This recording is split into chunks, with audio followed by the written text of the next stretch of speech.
You're listening to the Built on Slope Road podcast for Cardiff City fans by Cardiff City fans.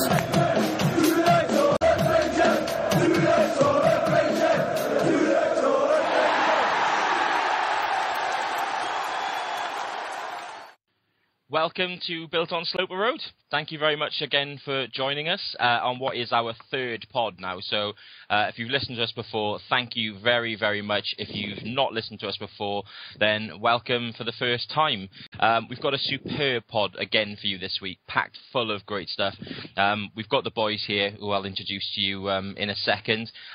John Parkin, the Beast. John Parkin is here with some great stories as well, so we'll be bringing you that very, very shortly as well. We look at our normal transfer roundup. We try and find if Kadeem Harris has actually been up to anything in where in the world is Kadeem Harris, and we try and find out if Jordan Much isn't the most boring footballer on the planet. But also we've got our At Home on Sloper Road feature as well. We'll be looking at the best Cardiff City right back of the last 20 years and inviting them to come and live on Sloper Road. So we've got loads to get through. So without further ado, let's kind of crack on. We're going to introduce Dean, Mr. Tonsillitis this week. How are you, Dean? I'm not too bad. Soldiering on. Oh, yeah. Is it man flu or is it actual tonsillitis? No, it is 100% genuine, authentic tonsillitis. Oh, you sound beautiful, man. I mean, you were called Barry White last week. This is Barry White times a million this week. Then. Yeah, I know, man. Okay, fair enough. Adam James, Mr. Stats, you're here again this week. Yeah, I'm back again.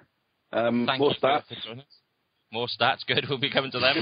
And of course, the famous double act, Benny and his dog, who I think is there again this week. He is. He's lying on the sofa right there. Yeah, nice to have you back again, Benny. Okay, well, look, let's crack on then. Obviously, this is the part where we normally talk about transfer speculation, but we've actually gone and signed somebody. A 7.4 million, 6 foot, kind of tank, Andreas Cornelius from FC Copenhagen. So before I get your views and everything on it, Mr. Stats, Adam James, I think has been doing a little bit of digging to try and find what he can. Ads, what can you tell us on our new star striker? Yeah, I sort of done some digging this week, and because he's so new to the professional game, it is hard to find anything about him that's a bit different. The one thing I will say is you obviously said that we've signed a 6'4" target man from Denmark.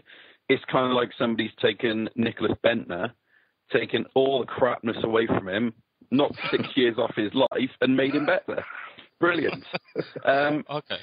I've done some digging. I mean, his record at league level isn't that bad. He's 21, or 20, he's quite a young guy, and he was averaging a goal every 146 minutes, so every 1.5 games, which isn't too bad. And he actually has got a better record than Zlatan and Ibrahimovic at the same time in their careers, which isn't bad. I mean, he's 20 goals in 46 games over 2 seasons, where he had 2 appearances the season before. I doubt he's the sort of person to let a betting company sponsor his boxes at a major European tournaments. And he's quoted on FIFA.com of actually being quite down to earth, just focusing on himself. He was rated by Ole Gunnar Solskjaer and was recommended to Manchester United, who clearly sacked Alex Ferguson because he didn't really know what was going on anymore and replaced him with David Moyes.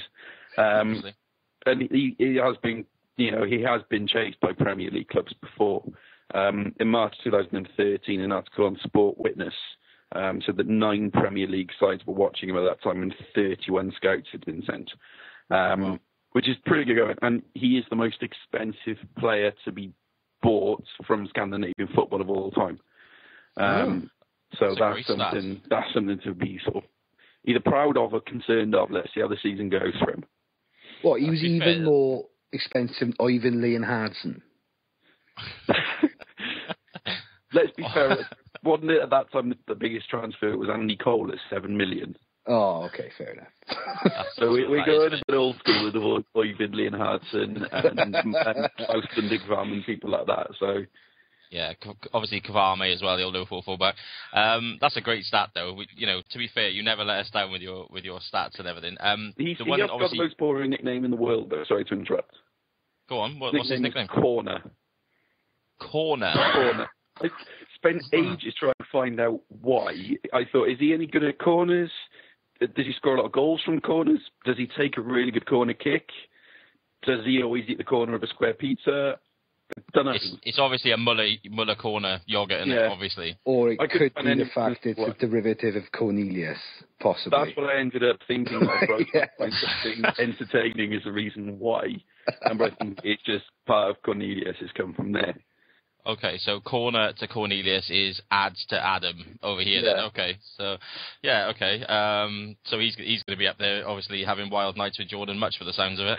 And the one thing you forgot, though, is that the one bigger stat is that he would also become Cardiff City's most expensive ever signing as well. That is true. But, who was it before? It was Michael Chopra at 3.5? Chopra, yeah. Yeah, I mean... he's the most expensive signing with this £6.5 million undisclosed fee and whatever it's going to be. See how it goes. I mean, he seems a very decent prospect. He seems rated. Let's just see what happens. All right, Benny. Obviously it broke a few days ago. What was your initial thoughts and what are you thinking now? Well, I knew it was going to happen. In fact, I said it a couple of weeks ago on Twitter that Margie will bring one in under the radar, completely unknown. Nobody knows who it is, or nobody will come see it or even expect it. And I called it again. He does it every summer since he's been here. And I read Cornelia. I was like, who?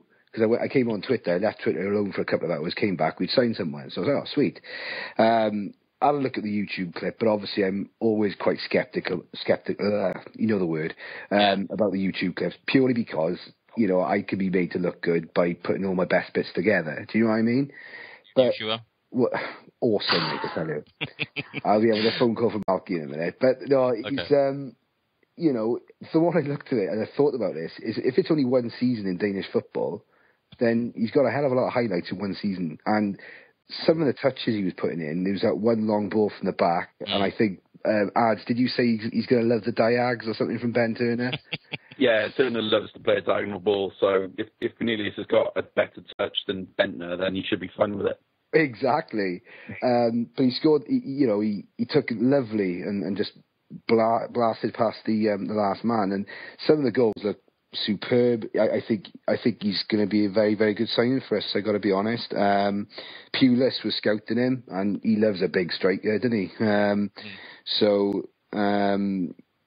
But will he play alongside Campbell? Will he play alongside Maynard, or will he play up in front on his own? It's good. It's unexpected, and I'm just pleased we got someone in, to be honest, because I think that'll start the ball rolling. Or is it going to be with Oscar Cardozo? Well, we'll come to that one in a minute. But yeah, look, anybody who hasn't obviously been on YouTube and seen the clips, especially that one you're talking about, Benny, that's the one that most impressed me. It was his kind of first touch, because the ball was obviously behind him and he kind of scooped it. But I think I was also impressed with how quickly he got away from the defender as well. By the time that it came to him actually knocking the ball past the keeper, he was behind the defender, obviously, initially, but then, there was about 3 or 4 yards then, between him and the end. So he obviously has pace. I mean, I'm guessing he's hard to stop once he gets going, clearly. But, definitely. Dean, what's your views on the new player? I've seen a lot of people complaining about the price tag, which, as I think it was Benny said, if that's one season's worth of clips on YouTube, then that's a tremendous season. Some of the goals he's been scoring, not just, with his foot, but with his head foot and his weak foot. And like I'd said, some of the touches are just sublime. He is just like a non-shit Bentner. you've got to take a risk when you're making a transfer, We've been linked with Bentner at the beginning of the summer as well. Jesus wept. I was like, please, good God, no. I'm with Adam on this. I don't think he's the worst player in the world. I don't think he's the best, but Bentner's one of those players that's got a lot of experience internationally, Champions League. It wouldn't have been the worst player. Put it this way, I'll take Bentner over Carlton Cole. Oh, please don't even go there. Oh, see, I just don't want another ego at the club, boys. I'm sorry, he's just pure ego. What about that season at Sunderland, though? He knuckled down, he got on with it, and he was very good. Oh, fair. All right, fair enough, I suppose. Yeah.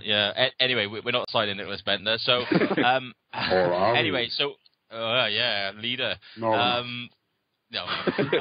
Okay, so look, to kind of wrap it up on Mr. Cornelius then, we're all really kind of happy he's here then. Yeah. I mean, my personal view is I looked at those video clips, and what it seemed to me is he looks like a better version of Andy Carroll, but kind of half the price. That's what I initially thought.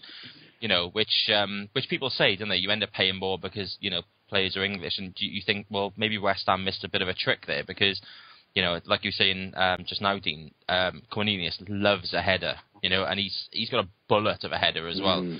So I'm just thinking if we can get our wide players putting balls in, he's going to love it. And actually, I think in the Premier League you do need that kind of physicality. Both boxes, I mean, we all know Malky brings every single player back for a corner kick. So if you've got somebody that's 6'4" and good at heading, well, it just adds another dimension to the defence in those positions as well, So, all round for me, it's a big thumbs up. Dean, you're happy? Yeah, 100%. Ads, you're happy? A bit apprehensive. Just don't want to see how he starts in the league, but I think there's a lot of potential there.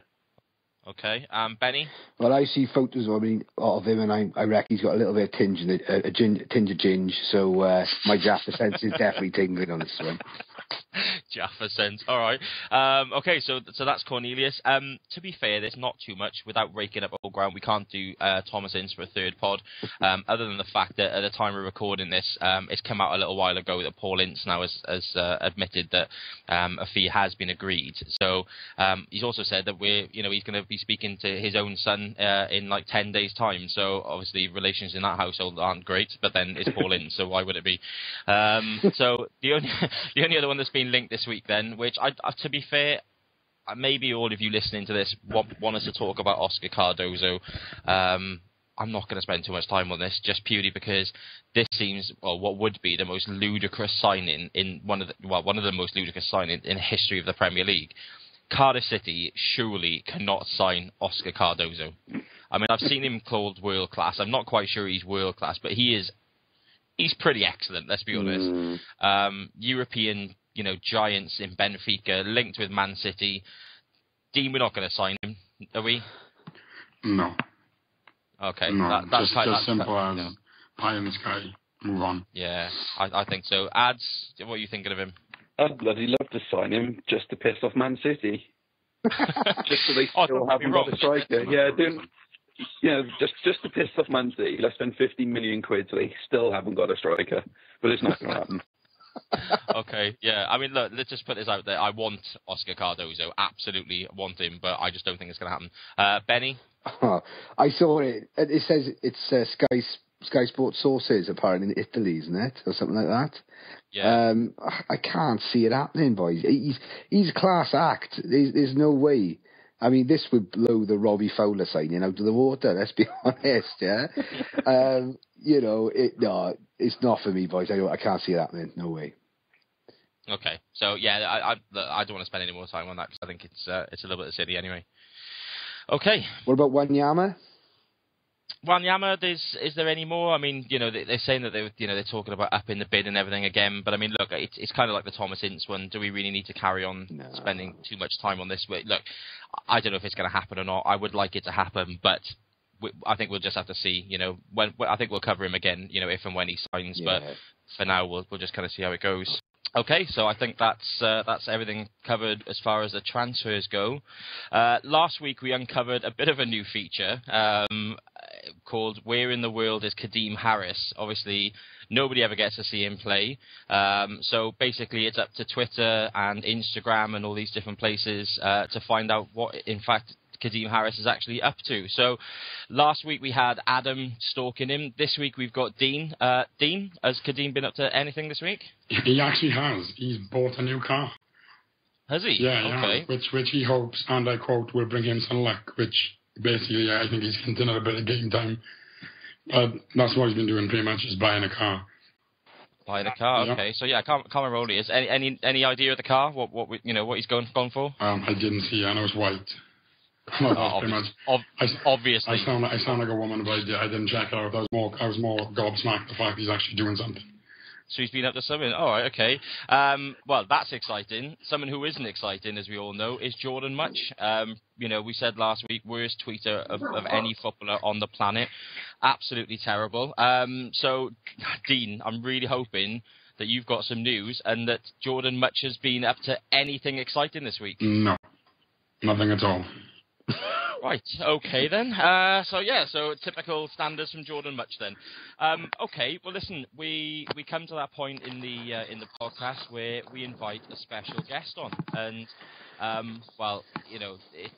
we've got another cracker for you this week. We are delighted to welcome to Sloper Road Mr. John Parkin. So hello, John. Hi, are you all right? Yeah, I'm doing really well. Listen, welcome, obviously. Thanks for coming on. Thank you. Just want to quickly introduce you to the boys. We've got Dean, Adam, and Benny, so they can all say hello to you and vice versa. You all right, John? You all right, John? X? Yeah, go for it. just chuck that in at the end. All right. Well, listen. Listen, John. It's great to have you on. We thoroughly enjoyed having you as a Cardiff City player in your time. I think probably the general consensus amongst everybody on the pod and probably most Cardiff City fans is that we didn't really get to see enough of you. But look, it's great that we can kind of cover these sorts of things now. Just want to kind of take you back really to obviously when you first joined Cardiff City. You kind of made the move down from Preston. How did that all kind of come about, and when did you first hear of the interest from Cardiff, and how easy was it really to make up your mind to join the club? I found out about it just after Christmas. To be fair, my agent got in touch and said that they were interested. Would I be interested in going down? And obviously, I was delighted to come down and sign. I came down on New Year's Eve to have my medical and that. To be fair, I got in a bit of bother actually because I was supposed to take my missus out for a meal, a dinner dance thing, and I didn't end up getting back till 11 o'clock at night, so she was raging. So she weren't very happy. We ended up having it in the house. She went and got it and read it in the house.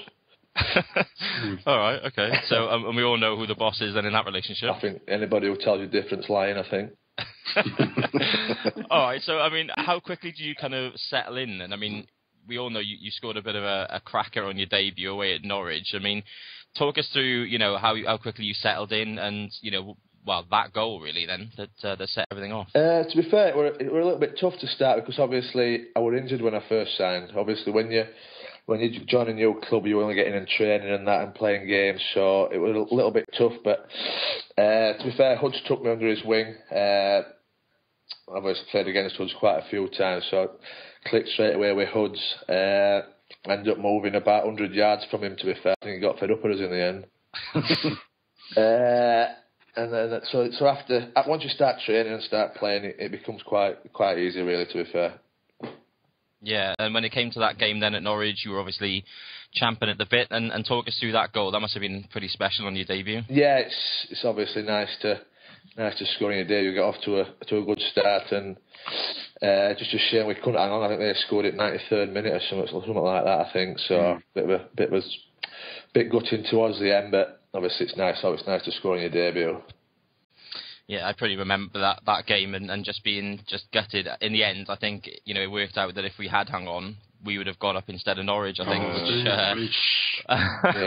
Don't know what to bring those kind of memories back up. But yeah, it was a very, very late winner. But listen, I don't want to keep asking you all the questions myself. I know the boys have got things. Benny, have you got anything that you want to ask John? What have we got him on? Yeah, I got a couple actually, John, if that's all right. Yeah. There was... obviously, you're a cult figure with the fans, and obviously you proved quite popular, always interacting on Twitter when you first came on, if you remember. Yeah, you are. I got in bother for that in the end. Oh, yeah. Well, that's the question I want to ask. Actually, very briefly, are you still on Twitter? Yeah, I am, but I've calmed it down a bit. To be fair now. Yeah, there was. I just out of interest, how did Dave Jones and Malky differ from approach with regards to Twitter and social media for the players then? To be fair, Dave Jones would pretty much let you get on with it. It was totally different to Malky in that respect, with everything really. I think as long as you were coming doing your stuff on the pitch and that, Dave Jones would pretty much let you get away with most things. And then when Malky came in, it was the total opposite. It was like very regimental.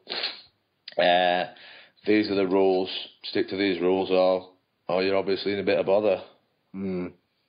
All right, okay. Because I do remember the infamous golf one with Kev McNaughton. I remember some photos being taken on the golf course. Yeah, we had to get it. To be fair, if you don't make it past the ladies' tee, there's got to be some punishment, surely. Well, I got to be honest. I just thought it was good banter between teammates. It's like stuff that would happen, with mates around. I just thought it was good laugh, to be honest, mate. So I just took it with a bit light-handed fun, but that didn't go down well then, did it? No, I think we had to get that off sharpish. I think. Yeah. Just to step in at that point, for anybody that maybe didn't see those tweets, can somebody enlighten us, or anybody at home that didn't see those? Anybody want to go first, or are we leaving that one? Would explain what happened there, mate? Well, we're obviously playing golf. If you hit your tee shot and it don't make it past the ladies' tee, you've got to play your next shot with your one wood out. So not your actual one wood. Yeah. Okay. So we get that one. Okay. Ads. Anything that you want to kind of put to John? Really, I was just sort of looking under the route. I mean, I understand that you're a bit of a big lad. Are there any times of the season that you don't particularly enjoy? Not really. To be fair, obviously pre-season's horrendous, but you've got to do that. So you just get your head down. Obviously, you moan about it and that, but you just get your head down. I don't particularly like training Christmas Day. That's not very nice. But apart from that, you've done it that long now. You're just used to it. You know what I mean? So you just get your head down and grind through it. I can imagine the boss at home doesn't particularly like the fact you've got the Christmas Day training and all that stuff either. Nah, but as I said, I've always played football, so it's always been a case of I've been in Christmas Day. So it's worse, obviously, when you have kids. When you've not got kids, you're not really that bothered. Your mum and dad are at home cooking your dinner, so you're not really that bothered. But when you've got kids, and they're not wanting to drop in the presents, and they've got to wait till you get back from training, and that it's obviously tough on them. That's fair enough. Yeah, definitely. Dean, anything for John as well? Yeah, mine's a bit of a boring one. I just want to know what size boot you wear. 10, to be fair. I'm not probably as big as what you think. I'm a 10. Oh, so. Okay. Dean, so is there any reason? Well, no, it's because I think we're like the same height. So I was just wondering, just comparing foot size, that's all. And what size are you? 14. 14? Yeah. Wow. I've got to be honest, I'm 13, so that's yeah. I've never seen anywhere that sells a size 14. Not exactly my point. Giacomo, probably. Giacomo. I've got a bit of gear from Giacomo. All my stuff is from Giacomo. Anyway, Benny, did you say earlier on that you've got something else to put to John? Yeah, well, I got a couple of questions. I'll be looking forward to you coming on, to be honest, John. Basically, the other one I've got, I'm not sure if you can speak about this at all, but League Cup final, obviously, you played a couple of games in the League Cup build-up. You played the Huddersfield game and obviously did that fantastic Cruyff turn out in the wing right in front of us. It was bloody brilliant. But the question I got is, there was a couple of people who stayed in the same hotel, a couple of fans stayed in the same hotel as you, and they told us that you and Declan Keane were a bit harshly treated for the final, and you didn't travel with the squad. Could you tell us a bit more about that? Pretty much, yeah. I had to make my own way there. Paid for my own ticket. Never got invited to the party. Never got invited to go. Never got a medal. So yeah, that was pretty disappointing, to be honest. In fact, very disappointing. And that was the same with Declan as well, was it? Yeah, I think it were, to be fair, yeah. I got to be honest, mate, that made me feel a bit sad. No, I got to be honest, mate, if I be honest, that's piss poor, John. I mean, at the end of the day, you scored in that League Cup run as well, and I think that's... I think me and Deck both played in the first 2 rounds. I think we played Oxford away. Yeah. And then, obviously, Huddersfield, and obviously we never got even an invite, to be fair, which is not great, really. But yeah, that is definitely poor by the club. Yeah, ironically, you actually sat 2 seats in front of me at the League Cup final, John. All right. Myself and my girlfriend at the time both had our pictures taken with you, which I still got as well. Which, to be fair, just you were really kind of sound about. Obviously, I wasn't the only person looking for pictures and things at that time as well, but. Yeah, you probably remember exactly how many Liverpool fans were around us on that day. Yeah, there were a few, to be fair. But to be fair, obviously I wanted to go because I wanted to watch the lads do well, which in the end they did incredibly well. Yeah, they did, to be fair. It was kind of a heroic defeat. A couple of things else that I want to kind of throw at you, because to be fair, you've been really upfront and honest so far as well, and I really appreciate that. How do you kind of look back at your time, with Cardiff City and when it came to the crunch and Malky obviously kind of packed you off on a couple of loans first before kind of selling you straight away. What was the kind of reasons and things given to the fact that you weren't playing so much? I never got given any, to be honest. Never got given any, which obviously the managers just weren't having us for whatever reason. In the end, I was relieved to go on loan to get back up north because it were a tough time, to be honest. And not only were we not involved, but we were getting made to play with the under-21 team on a Wednesday and train on ourselves at times. And it's, to be fair, just treated really, really badly, to be honest. Really badly.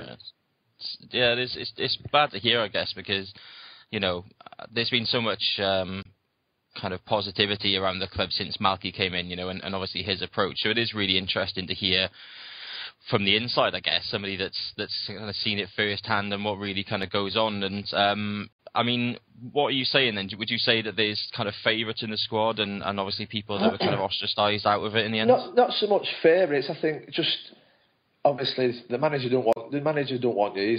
You're not his player. Fair enough, but you've got to treat. At the end of the day, we're grown men, you know what I mean? You've got to treat people with a bit of respect.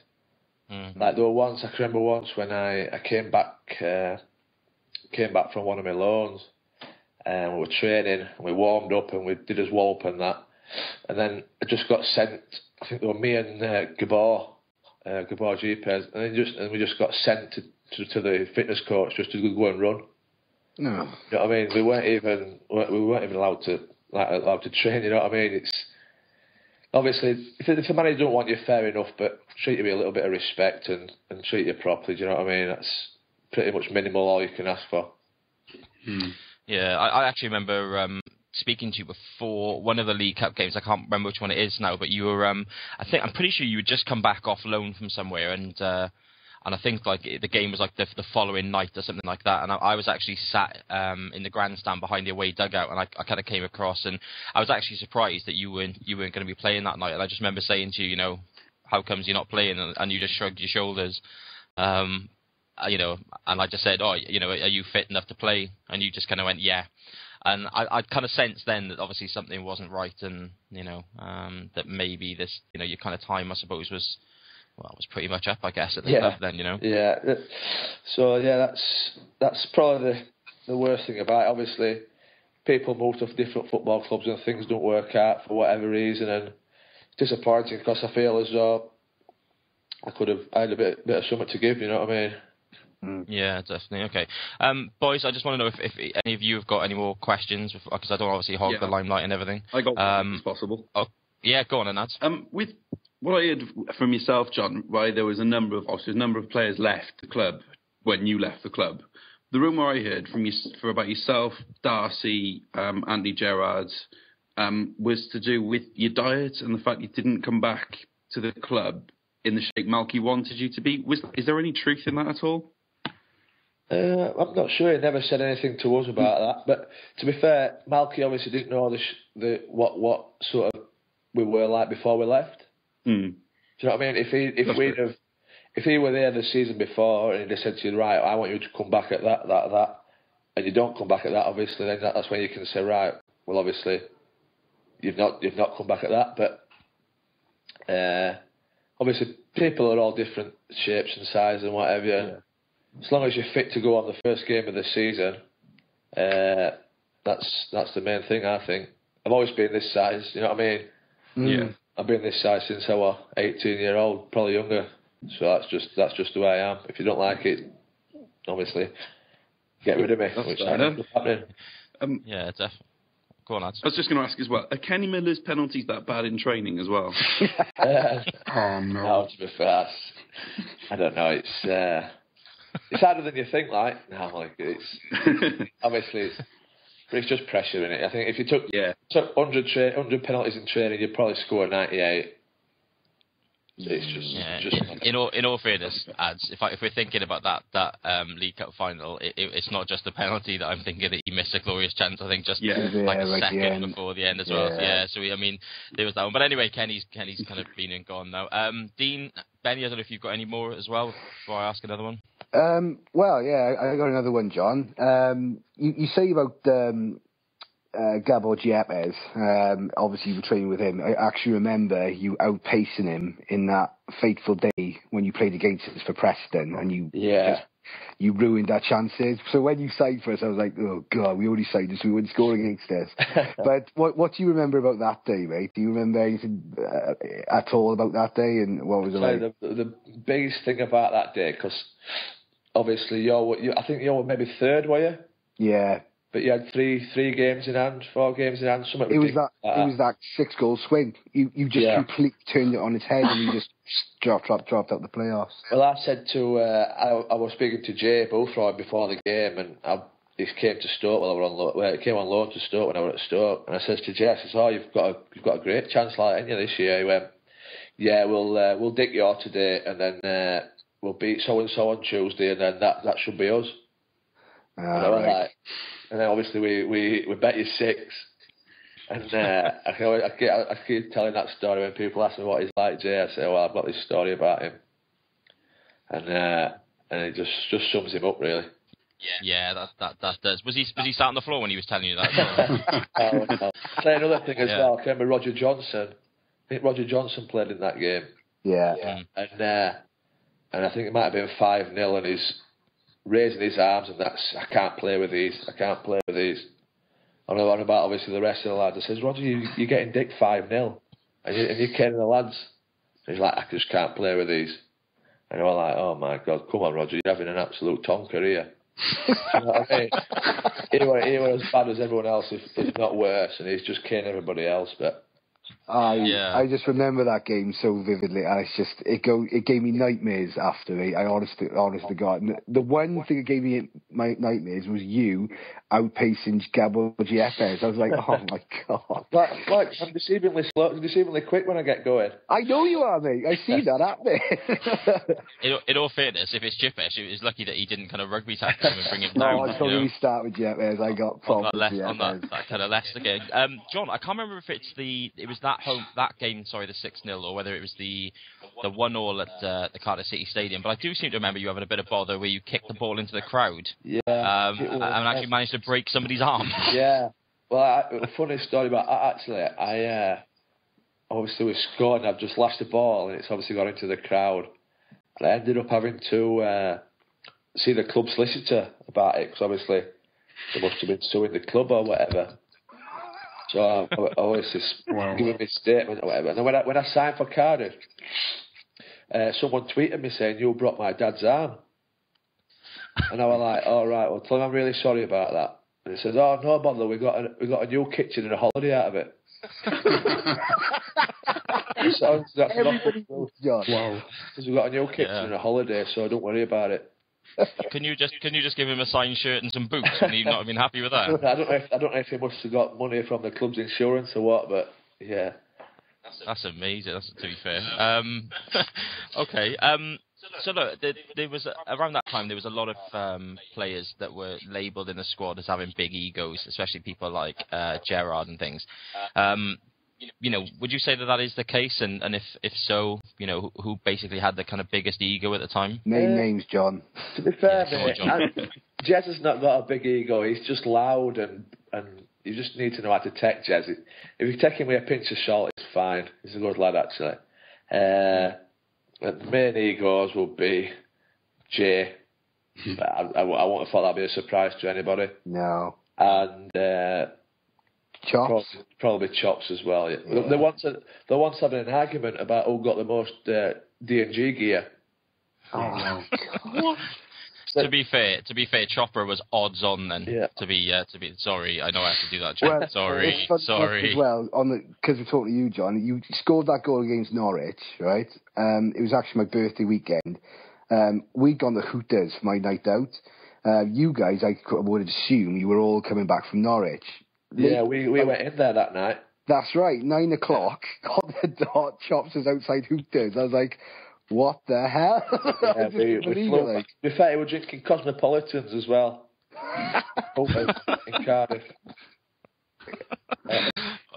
Okay. Right. Okay. Before we kind of wrap this kind of chat up, boys, any more that you've got for John at this point? Benny's dog. Sorry. Got a question. Okay, go on, Dean. No, I just said Marky's got a question. Marky's on a man. Oh yeah. Sorry, yeah. Malky's obviously Benny's dog. John, actually, before we go on to we come to the questions later on from fans and things. There was one actually kind of special one that came in from a Mark and an ML. I guess you kind of pick up that is. It basically says, did you enjoy your time at Cardiff and how nice were your neighbours? Yeah, the neighbours weren't bad, to be fair. They only invited me around 3 times a week, though, which weren't enough. I got to cook myself for 4 nights a week. But no, they were, to be fair, they looked after us, mate. Mark, Hudson and ML, and they were good as gold, to be fair. And Huds has been kind of promoting this week that he's been a bit of a master chef, so was his cooking, pretty decent? It weren't bad. To be fair as well, his portion sizes were excellent. Really? Yeah, they were very, very... To be fair, he can eat, by the way. He makes me look like I'm anorexic. He's unbelievable. Well, yeah, to be fair, he's got a waistline like my 7-year-old daughter. It makes me sick. Yeah, it was a bit annoying for me as well. Yeah, fair. All right, well, listen, we're going to come to a part of the interview now that, shall we say, the idea has come from a particular football TV show. It's kind of come from there. So we're going to call it Squad Mates. So I'm pretty much going to guess that you know what's coming. It's just a pretty much quick-fire kind of questions that I'm going to read out. So you just kind of give me your answers. On the card squad? Well, yeah, in and around that, basically, yeah. No so, problem. yeah. Only because I don't know how many of our listeners are going to be interested in the Fleetwood squad, so I'll go with Cardiff for now. All right, Steve. What? I care about Fleetwood. I care about Fleetwood. So to be fair, we all care about Fleetwood, but maybe we'll care about Cardiff a little bit more just for now. Okay, so best Cardiff City moment. Probably the goal on my debut, I would say. Yeah, that's fair enough, I guess. Best friend at the club. Hoods. Okay, best banter. Can you say yourself? Well, you can. I'm going to say myself then. Yeah. Okay. We'll be checking that with Huds. Yeah. Okay. Worst banter. Chops and Jay, just for that D&G bit. Okay. Who was the best trainer at the club, excluding you, obviously? Best trainer. Stephen McPhail. Mm. Yeah, I'll love McPhail on this pod. Okay. Worst trainer. Chops. Yeah. Didn't fancy it much, no. Well, he'd always waiting for the first race to start, weren't he? Yeah, I suppose. Looking to get away, I guess. Okay, manager's pet. Marky's pet. I'll say Jay or Dave Jones's pet. Is it true that when DJ got banned, DJ used to kind of ferry him round in the back of his car? Oh, I've no idea. No idea about that. And I'd say Malky's pet would be Andrew Taylor. Oh, really? Yeah. Right. Not Don Cowie? Yeah. I know Don Cowie or Peter Whittingham has been labelled as his kind of pet. I would have thought Don Cowie's son, though, wouldn't it? I don't know about that. Okay, so Andrew Taylor, okay. If you had to pick, Dave Jones or Malky Mackay? I'm guessing I know which one's you're going to pick. Yeah, that's pretty obvious, Dave. Okay, fair enough. Right, who's got the worst dress sense at the club when you were there? The worst dress sense? And why? Kevin McNaughton's is very questionable. It's very, very predictable and very small. Always what, too tight, yeah? Yeah, his t-shirts with his sleeves that are just covering his shoulder blades. Okay, fair enough. Most skillful? Most skillful. Wits. Yeah, that's kind of fair enough. He does what he wants at the end of the day. And last one, who is most likely to have a Nando's store card? Hoods or Tails? I think Tails was quite a bit, to be fair. Yeah. I think I've seen him a couple of times on Twitter saying he's going down there. Yeah. Because obviously you didn't play with Craig Noon, did you? He loves his Nando's. Yeah, Craig Noon's got a sleeping bag in Nando's Yeah. for sure. You know, He's going to do a Happy Gilmore style Nando's advert sooner, I think. Okay, well listen, I appreciate you answering them. We've got some questions now from the fans that obviously Cardiff City fans have sent in. Kind of eager to know things from you. So look, we're gonna go to Dean first, who's got your question, John. Right, this is from Jonathan Fly Petty, is it? From via Twitter, and I don't know if you're aware, but there was a hashtag started a year or so ago, hashtag John Parkin Facts. Are you aware that was started, and if you are, which is your favourite one? No, I'm not aware of them John Parkin Facts. No. Are you not? No. Oh, no way. There's been, to be fair, I suppose the last couple of years, I don't know if it was started by Cardiff City fans or somebody else, but yeah, some of them are pretty good. I mean, I think at one point or another somebody started one up for everybody. I can read a couple out if you don't know any. Do you want to confirm if they're right or not? Well, you can do. So John Parkin's move from Cardiff to Coventry collapsed faster than his bed on away trips. Hashtag John Parkin Facts. Right. Some of these are pretty along the lines of your building, should we say then, John? I do like to out of my bed when I get in a hotel, like. Right, okay, there's some of these that kind of. In fact, this one, right, let's see if one of our pod members can remember who wrote this, because I'll tell you, it actually came from somebody on the pod. Oh, no. Oh, this is me, I know it is. Go on. Okay, on the first day, God created the heavens and the earth. On the second day, he created John Parkin, and then John Parkin said, I'll take it from here. That's me. No, that's not That me. is Benny. Yeah. Not bad at all. That is Benny, to be fair. Someone once saw John Parkin's diary. It's known as the Guinness Book of World Records. John Parkin Facts. Some decent ones, Yeah, to be fair. Let's have a look. Parkin cake is made from the sweat of John Parkin and the mud off his boots. That'd be nice. So, yeah, that's lovely.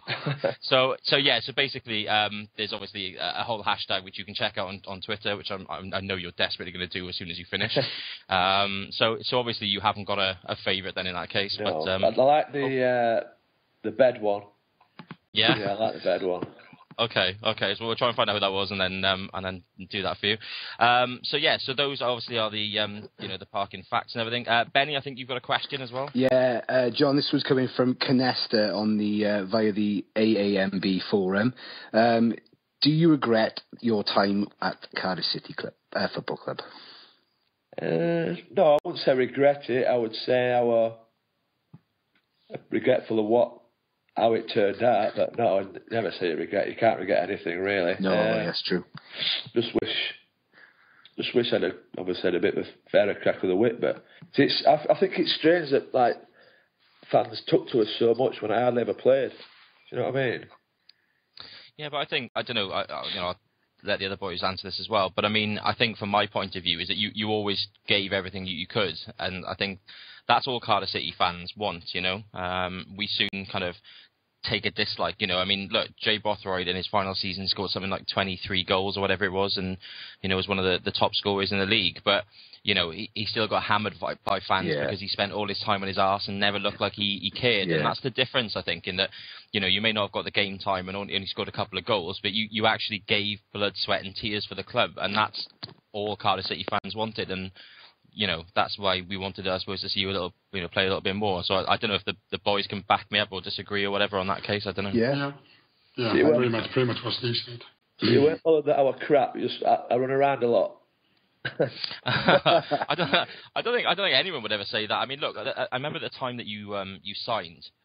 we'd been looking at obviously target men for a while, because that's the one area that everybody realised that we didn't have. I mean, over the course of a couple of seasons, you and Steve Howard of Leicester basically kind of caved us in on 2 different occasions. And in fact, it seemed like that was the one player that Mark Hudson couldn't play against. It was like, kryptonite to him. Yeah. It was just, you really struggled. So actually, when we signed you, it made sense. It was kind of, I mean, I don't know if you can confirm this. It was about $100,000, I think we signed you for. So, it was kind of low money, the perfect style player, and it just all made sense. So, I mean, was that the kind of figure? Do you know that? I think it was something like that. I think I never got involved with all that, but I think it was something like that. Yeah. So, because I think it was January. Were you out of contract, I think, or something in the summer? Yeah.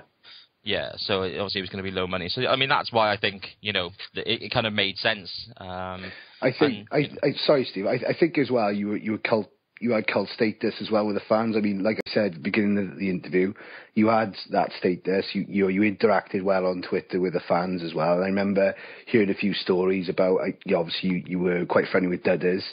And you're also quite I believe you delivered something to Smiley Ree on Twitter. Do you remember that? Yeah, I did. Yeah, I took a swap from a shop like Yeah, so I mean, stuff like that. I think that that spreads as well. It's like, oh, John Parkin's a top bloke. And as a player, I thought, to be honest, you were no nonsense. You were typical, the old British style centre forward. I thought I had a lot of time for you, John. To be fair. All right, cheers. Yeah, I think we all kind of go for that. Okay, Ads, I think you've got a question for John. Yeah, this was sent from Aaron on Facebook. Throughout your whole career, who have you enjoyed playing alongside the most? I'll probably say Neil Mellor at Preston. We did well. We did well together. And to be fair, probably the most enjoyable time of my career was Preston. We had a great set of lads. There were no egos. Probably like the year that we got to the playoffs, we probably weren't the 6th best team in the league, but we had 18, 20 players who all wanted to win for each other, which if you'd have had that at Cardiff, you'd have probably been up 4 seasons earlier. Do you think that might have been a problem with Dave Jones, though, in the way his coaching was, that turn up, do what you want to do and go home? Yeah, maybe so, but obviously we were each other near enough every day for 10 months. You know what I mean? If you've got a group of lads who all get on, who you could be sat in a room with any of them and have a bit of crack and that, it just makes such a massive difference. We so many times that year we got to playoffs, we were losing half time. We've all just got together at half time and just give each other a check. If somebody needed a bollocking, they'd have a bollocking, and then come 5 o'clock, it were all forgotten about, and we'd all shake hands, and most of the time we'd come out winning. Just to check a kind of question on the end of that as well, John. A lot of Cardiff City fans came to the conclusion about Dave Jones that we were known as the bottlers in the end, and a lot of fans made their mind up that Dave Jones basically couldn't get the players up for the big games when it really, really mattered. I'm just kind of interested to know really what his kind of approach was before those real big games, and if that's something that you felt that you could have just done with a little bit more G'ing up, so that you were sent out kind of rearing to go. Dave Jones' style of management was just relaxed, but in a professional footballer, you don't need G'ing up for big games. You know what I mean? It's like saying Andy Murray, does he need G'ing up for his semi-final at Wimbledon? Well, yeah, I suppose he's the tennis equivalent of Cardiff City, I suppose. So, yeah, but you know what I mean? You're getting paid very good money for doing something that millions of people love to do. You shouldn't need G'ing up for a big game. No, that's true. In my opinion. Yeah, that's fair. And I mean, what was he like after some of these, these big defeats again? Was it just a case of dusting yourself off and going again? Yeah, pretty much. That's what it was like. Yeah. Okay, that's fair enough. All right, well, listen, the last question I've got, and that comes from Elisa Davis, and she sent this to us via email, and she just wants to know how bossy Craig Bellamy is, both on the field and obviously in the dressing room. he's not too bad off. He's not too bad off the field. The thing with Bellows is he just wants to win that much. If we were having a game of Tiddlywinks, it'd be exactly the same. He really would. He just wants to win that much, and he wants everything done correctly to give you the best chance of winning. That's the thing with him. I remember once training and he passed the ball inside to me, and I passed it to someone else, and he thought I should have passed it to him. So he started shouting at us like, yeah. And I just says, look, hold on a minute here, mate. I says, you're not. I cost 100 grand, me, mate. You're not playing with Carlos Tevez now, pal. And he just started laughing and shook his head. Did you have to look around at that point to see if he had a 7-iron or something in his anywhere near him? He don't train with any golf clubs in his hand now, like. No, that's to be fair. Out of interest, then, do you think you'd be a good manager or a coach? I think he'd get the club doing the right things. But I think if things started going wrong, I don't know what it'd be like. I don't know what it'd be like. But you don't know. It might be different as a manager. You never know. Probably not. I think that's just how he is. I kind of see him as kind of the Paolo Di Canio mould. That's how I'd imagine him as a coach. Yeah. Well, I don't know. I'm not too sure about him, to be fair. That's fair enough. Well, listen, John, those are all the questions. Before we let you go, we just obviously want to wish you luck and everything for this coming season now with Fleetwood. I think you had a pretty good season last year. I think it was 10 goals in 19 games, which isn't a bad return, is it, for a striker? Pretty much 1 in 2. Yeah, to be fair, I were out for 3 months injured the middle of the season, which obviously weren't great. So hopefully we can stay injury-free this season. Yeah, have you got any kind of targets for yourself, for the team? What you're looking to do this season? We want to get promoted. We felt as though we had the team to get promoted last year. We did, for whatever reason. So that's obviously going to be his aim this year. So what division are you in now, John? Say again, sorry? What division are you in now? League 2. Oh, so you're going to be in Counties division next year, are you? Newport County. Newport County. Yeah, they came up, didn't they? Yeah. Do me a favour. Put a couple of goals past Newport County, will you? I'll try my best, mate. I'll try my best. Well, listen, John, we really, really do appreciate you coming on. To be fair, it's been great, and I've really enjoyed hearing the stories. It's a little bit like last week when we had Johnny Owen and Tony on. We could really make this a 6-hour pod and just kind of listen to all your stories. So we really do appreciate you coming on. We'll definitely keep an eye out for Fleetwood this year, and obviously when Jeff Stelling's saying, John Parkin scored his 4th goal of the afternoon, we'll be thinking fondly of you. But yeah, listen, thanks for coming on, John. Really, really appreciate it. I know, all the guys here are really appreciative, and I'm pretty sure everybody listening to this as well has been really enjoyed it as well. So yeah, listen, thanks, John, and good luck for the season. Yeah, cheers. Thanks a lot. Take care, John. Take care, buddy. Wow. John Parkin, guys, how amazing was that? To be fair, he's given us some good stories, I think, there. I think that's fair to say, isn't it? Yeah, absolutely. Yeah, he's a bit of a yeah, he is a legend. To be fair, I mean, all right, maybe legend's a bit much, but I think like you said when we were talking, he is a cult hero at the football club, and it was really great to hear how kind of honest he was as well. So yeah, I hope everybody listening to that really enjoyed John Parkin on the pod. We'll continue to try and bring guests as good as John. All right, well look, final feature at home on Sloper Road. This is something we do every single week. We try and put together the best Cardiff City 11 of the last 20 years. So far, we've welcomed in goalkeeper David Marshall. So David Marshall's coming to live on Sloper Road forever under lock and key. Left back, we decided last week was Andy Legg. And this week we're going to be looking at right back. So there's obviously been a few contenders. I'm going to kick this off with Dean, I think, this week. So Dean, who is your nomination for best Cardiff City right back of the last 20 years? Probably in his time, McNaughton, I'd say. Okay, so yeah, not so much now, because I think he's sort of showing his age a little bit now, if that makes sense. Yeah. So I'm sorry. I still love my Blasphemy. I still love him. Right? He's still my favourite. He still has my wife. He still has everything. But no, I think he's. But yeah, I've got a bit off topic now, talking about current form. But no, on pass form, I'd say McNaughton, because he can go forward. He's quick. He can't pass a ball, man. No. just put that out there. But he throws his body and everything. That's what you want from a defender. Okay, so Kevin McNaughton won for you then, Dean. Yeah.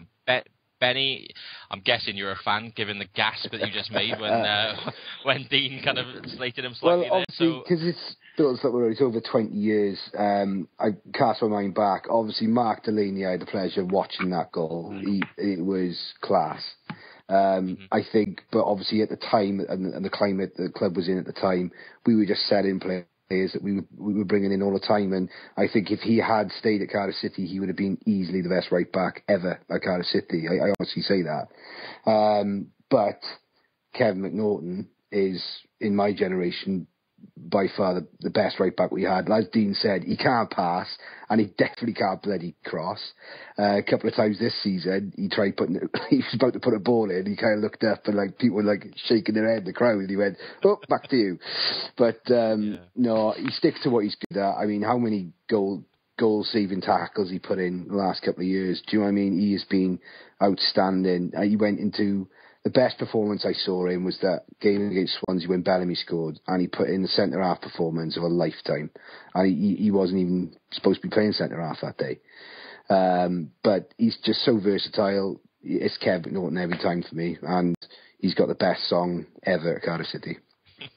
Yeah, that's definitely true. I think you are right. He is definitely versatile, and he's one of those players that you want in the squad, because you're right. He's, 5'8", 5'9", or whatever, but he's got such a leap on him. Yeah. That he's actually done pretty bloody well at centre-back. In fact, down the last few years, there's been a case that, of putting him centre-half instead of the likes of Jabesh and Declan Keenan and Gerrard and things like that, because that he's going to give that kind of everything, just like Dean said about throwing the body on the line, and maybe in the times where Mark Hudson's been labelled slightly as being a bit slower, I mean, he's definitely better now without question, but it was always good to have McNaughton there to have that speed in defence as well. So we're talking about centre half, and obviously we're right back we need to fill, but I mean it may even come to the point where maybe he's even considered for the centre half job as well. So okay, so we're 2-0 up then with Kev McNaughton. Ads, is this a clean sweep again? Let's just keep the McNaughton loving rolling. It's 3-0 here. 3-0. It's 3 yeses. Go on then. Yeah, the whole thing with me is, as everyone says, the way he used to play at centre half was unbelievable. But he was more a sweeper, because you'd always see the other centre half coming out, cocking up, and McNaughton would end up being there just to clean up the mess that they've made. Absolutely. The greatest thing about him, I always remember from his early days, was he had this knack of not tackling but getting the ball. You just see him and a winger running together. The winger would keep going, and Kevin McNaughton turned back to the halfway line with the ball at his feet. And you think, how the hell does he do it? It was absolutely phenomenal. And I have to say, his goal against Hereford is still one of my favourite goals. His only goal for Cardiff City, and it was an absolute screamer. The only thing it would be is if he could actually pass the ball, because Reece Weston was a notoriously bad right back. His distribution was terrible. Bovril, his name was, because that's the only thing he could pick out with a cross. He should just chip it 20 yards forward, turn around and one back. And McNaughton seems to have learned that towards the last stages of his career with us. But if he could have actually passed and he was better with long balls, we'd have lost him a long time ago. Yeah, I agree with that. It's a godsend that he couldn't pass, because he's then become my best back all time. Yeah, no, absolutely. Okay, so look, you three have gone for McNaughton. This week is no decider for me, I guess. Look, I obviously, like Benny, try to think of who we've had, and I suppose the two obvious ones were Delaney and McNaughton. Big up the Winston Faber massive. No. He was a good old right back. Oh, what about Mike Nosebleed Simpkins? He was left back. Simpkins. He was left back, was he? He was left back. Okay. I remember Simpkins playing on the left, not the right. And I remember Damon Searle playing a few games at right back, even though he was, absolutely left-footed. But yeah, and even Danny Gabardon, obviously played a lot of games. Of course, yeah, he did. As well. So there was obviously that. So look, it obviously came down to those two. I really loved Delaney. I'll be honest with you. I think he was just class, and it was no surprise when he went to Villa because he was so good. Another one with, a waistline like a 7-year-old little girl, just ridiculously kind of thin, but you'd think he'd be knocked off the ball, but he didn't, and he just kept on going. Former Carmarthen Town boy as well, might add. Yeah, true. But yeah, look, when it comes down to it, there's just nobody. You can't look past McNaughton. I just echo everything that you said, that he was a great defender. That's it. Whichever, and like Ad said, whichever way that meant getting the ball. He did do a lot of work that went unnoticed, covering people. As you said, people like Mark Hudson maybe at first. He did do a lot of cleaning up, but yeah, look, he's great. I echo what you said as well about the fact that if he could pass and could cross, then he would definitely be in the Premiership. I'm trying to think, to be honest. I mean, he's been a great servant. I'm trying to think of a right back as bad at passing and crossing, yet that's been in. No, but there's been in the team that's consistently been at that, the upper end of like the Championship. It is really his versatility and his defending skills that have obviously got in there, which is what's most important, I guess. But it would just be nice now and again if he could just whip some sort of Beckham-esque type cross in, for Rudy to score, But no, listen, it's for McNaughton's for me. He epitomises everything that's Cardiff City. Tony said last week he's Mr. Cardiff City. As we record this, though, this is a very kind of realistic point. It's July the 1st tomorrow. People are out of contract. One of those people is Kevin McNaughton. He'll sign. Well, he's not signed yet. So, at the moment, we've only got a few hours left of Kevin McNaughton being a Cardiff City player. So, obviously, I think it goes without saying that everybody on this pod obviously wants him to sign. Whether he's good enough in the Premier League now, we're not going to know. But, he's definitely one that we need in the squad without any doubt. We can't really, afford to let him go, in that regards, As we're actually recording, just to let everybody know, I've just seen Ads actually tweet Kevin McNaughton saying sign your contract. So even as we're live right now, I Adam did just tweet it from the wrong account. I was actually going to do it from Built on Sloper Road. So, this is how in touch we are with the players, guys. So, yeah, look, we're doing our bit for trying to get Kevin McNaughton. Maybe this could be some sort of campaign. Maybe we could get a petition on a message board. Who knows? Anyway. Tweet his missus. Instagram is missus. They're always on there. Yeah. So listen, guys, that's the end of this pod again. It's been an absolute pleasure again, guys. We've covered some great topics again, had a great laugh. So I want to thank you guys for being on. Dean, Adam and Benny, thanks a lot, guys, for making this as enjoyable as always. And thank you to you. Pleasure, mate. Pleasure is all mine. Well, the pleasure's ours, Dean. Listening to your voice like that, it's all ours, I can assure you. But no, obviously, massive thanks to John Parkin for coming on. Hope you really all enjoyed or listening to him because I think he made some great stories and made a few comments that I'm guessing might get him in a little bit of trouble with one or two ex-teammates. But listen, that's great. Look, we're obviously going to try and get another guest on next week. Well, in fact, we've kind of got one sorted for you, but we're not going to announce that here. You're going to have to watch our Twitter feed and Facebook groups for those. So if you're not on there already, it's at Built on Sloper Road and, of course, Built on Sloper Road on Facebook. So make sure you get on them. So listen, guys, same time next week. Yeah, that's fine. Mm-hmm. Awesome. Well, listen, guys, we'll say goodbye and thanks for listening to the pod again. All right, bye. Bye, boys. Bye, guys. That was the Built on Sloper Road podcast for Cardiff City fans. Get in contact, builtonsloperroad.co.uk or at builtonsloperrd on Twitter.